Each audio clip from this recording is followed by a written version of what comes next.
A cobra, ela corre atrás dele, né? Olha aí, essa aí escapou, essa aí, Geraldo, escapou só essa aí. O que? A galinha? É, isso aí. Olha o chorão. Chorão o quê? Chorão passa aí. Olha Vamos. Pra quê? Cascar. Mas cadê o facão? Aqui. Depois eu descasco. Mas tá docinho. Deixa eu chupar essa mexerica aqui primeiro. Toma. Chupar a mexerica primeiro. Aí, ó, quiabo nascendo aí, ó.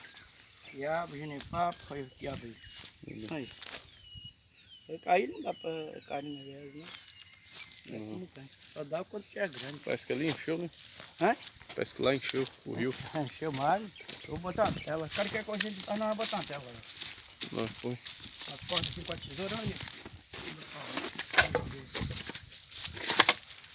Tinha um cachorro amarelo aqui, companheiro. Olha lá, comendo os negócios, não tem jeito não. Aquilo lá é o quê? É, os milho, tá comendo tudo. Mas você plantou o quê? Eu plantei, já tá tudo grandinho, junta e come tudo. Mas que bicho é aquilo lá? É pato? É pato. Não tem jeito não, ali tem, olha lá, 2 mudas de banana. Tá vendo? Aham. Aí ali vai dar bom, ali qualquer coisa eu posto os paus beirando, né? É. Pra dar reflexo pro pau, mas deixa aqui. Ontem ele ficou aqui roçando aqui, ó. Ontem de